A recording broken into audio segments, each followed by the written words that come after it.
Welcome to the second introduction video. I've decided to do two introduction videos because the first one already ran over 30 minutes, and from all the information I have, it turns out that you shouldn't make YouTube videos longer than 30 minutes because people will think they're too long, stop watching, whatever the reasons. 30 minutes is kind of the thing to aim at, is what I understand. So, for this one, I will have a look at my plan with the Pretender, which is Trogdor the Burninator, a dragon. He is very good at expanding, so from the start I will have two things expanding, Trogdor and the first army, so expansion should go really well, at least from what I've tested. He has a fire breath attack. I can't bring it up here, but you're just gonna have to believe me, it's really devastating. And it's also quite useful that he can combine with an expanding army on an especially hard province. He can stand behind the army and just spit fire through them. And because the army is Abyssian, they do not care about fire. Other than that, he has a very high fire magic on him, which is useful because it gives me the All Blast, but more on that later. It's also useful for casting alchemy if I need a bunch of more money and I have a big bank of fire gems, which tends to happen. He can just cast alchemy relatively efficiently and it will create a lot of gold for me. Other than that, he can summon dragons because he has the Dragon Master trait. He will get, for every level of Dragon Master, you will get an extra drake if you summon him.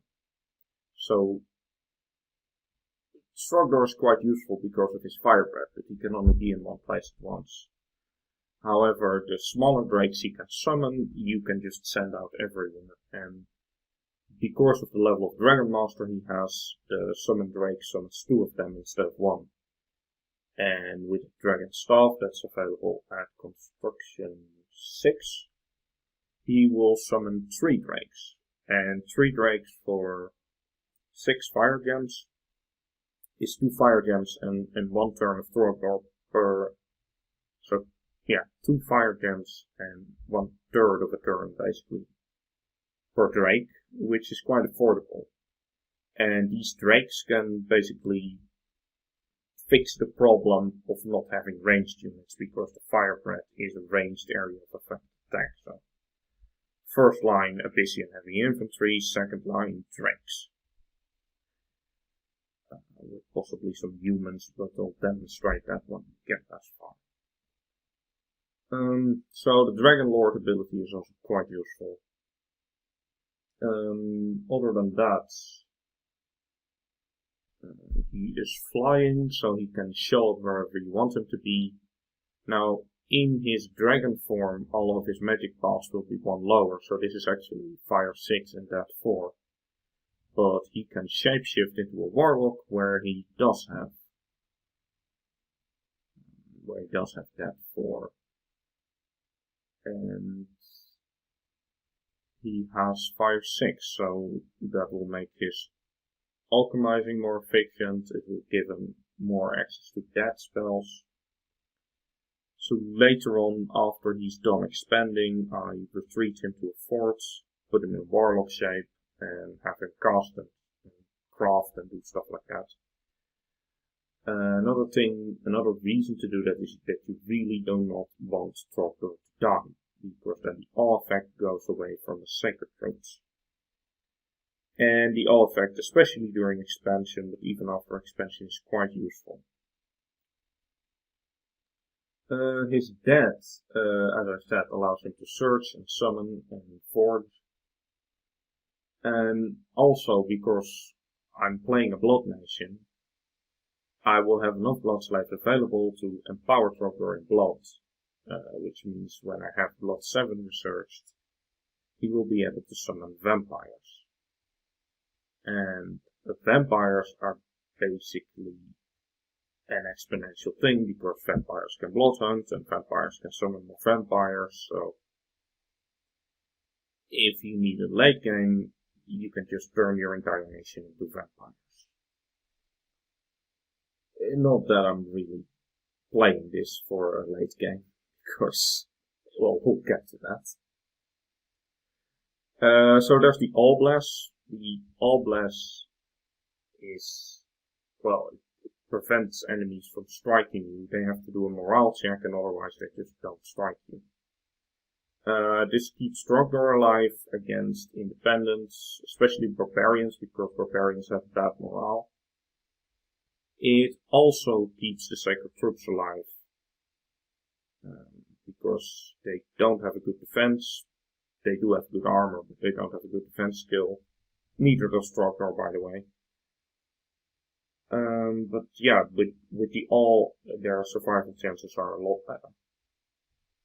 And then I have also taken 4 Undead commands. This is because a lot of the summons, not all of them, but most of them, of the crossbreeding summons, are demons. And Undead command also gives you the ability to be demons.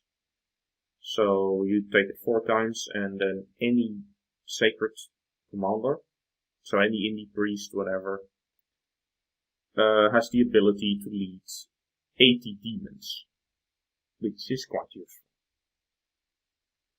Trogdor has a bunch of attacks, most notably Dragonfire. Oh wait, I can't show it. So the range is strength divided by 3, the damage is 6 fire damage, which is magical fire damage and armor piercing, and half the your strength is added with a strength of 25, so this deletes regular humans with no fire resistance, and even hurts things that have 10 fire resistance. So even if somebody took fire resistance in their bless, it still wouldn't save them from the fire breath. They would just die a little bit slow. The drakes have a slightly less powerful fire breath, but it's still pretty good. This goes 8 squares deep in a cone, so it deletes a lot of stuff. Then for the scales, I have taken a Dominion strength of 6. After getting a few things out and getting enough resources, this basically means that you recruit 6 lava warriors every turn in your capital.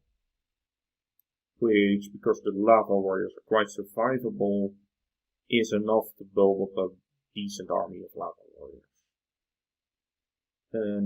Turmoil of 3, the lost recruitment points aren't that big of a deal, because you're usually limited by production, not by recruitment points.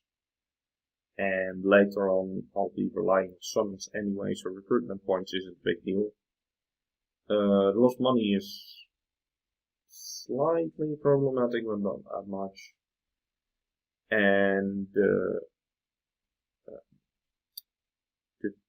disorder that it might cause is not that big a problem, because we're going to be blood hunting and patrolling. Then also in his own domain, because Trogdor has a chaos power of 2, he will have +6 to attack, defense, strength, I think. Which means later on Trogdor will still be very useful in defending his own lands. Then there's a production of 3. This is important because all of our heavy plate troops cost a lot of resources to build, so production 3 will allow the construction of more troops per turn. Also money, and it kind of offsets the negative from this. Heat 3, because our nation's preferences, Heat 3 also, we're doing a lot of stuff with fire, and Heat 3 is in most cases useful when you're using fire. There's one exception, which is the fire aura can be limited by the spell rain or storm, which also causes it to rain. However, in cold 1, 2, 3, the rain becomes snow, which does not affect the heat aura. Also in cold 1, 2, 3, a water elemental, which has a lot of fire resistance, will be an ice elemental. And funny enough, I don't know if this is an oversight by the developers, ice elementals do not have a fire resistance. So you can burn an ice elemental to death. I don't know what exactly is burning, but I'll take it. But other than those exceptions, heat is really good for fire nations. Also, some of my units have fire power, so yes, definitely. Growth 0, going into dead skills might reduce the population too quickly is my thinking, but growth skills only have 50% of the effect, so not really important to have growth skills. And since we're a blood nation, we can always cast that spell that gives 2 growth skills in certain provinces that I do want to grow. So yeah, not worth putting points to growth skills at the expense of something else. And then there's misfortune and turmoil, which are both one misfortune doesn't give you events that are so significantly bad that it disrupts the game. It's just a minor nuisance, basically. And drain 1 is -1 research point for every researcher. Yeah, it's bad, but it is manageable, especially when I will be creating research boosters at some point. The air booster can be constructed with construction 2. I do not have air, but if I pick up an independent air mage somewhere, I can start creating those squills, which will give 6 research bonus. Pretty nice. Construction 4, which I need to get anyway in order to improve my blood hunting. I can make dead boosters. Trogdor will side search a little bit, so I will have a supply of dead gems. After which it just becomes a matter of getting a dead mage in order to craft the boosters in order to not waste Trogdor's turns on it, but it's possible. And the third option is lightless lanterns, which I will be able to get eventually because I want the construction 6 staff for Trogdor so he can summon an extra dragon. At that point, any fire mage can make a lightless lantern, and the research of everything else will become a lot easier. Until that point, I will be mostly relying on warlords for research and possibly some independent mage with a high research if I can get one, something like a sage for instance. Those have research points over 10, so the -1 isn't that big of a deal. And the ones with the lower research, namely the Anatomats Salamanders, they're overpriced for research anyway, so making them more overpriced isn't that big a deal. If I am using Anatomats Salamanders for research, something has gone horribly wrong already.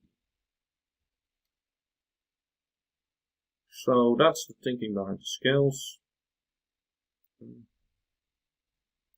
Well, this one is a shorter video then. In the next one I will be starting the game.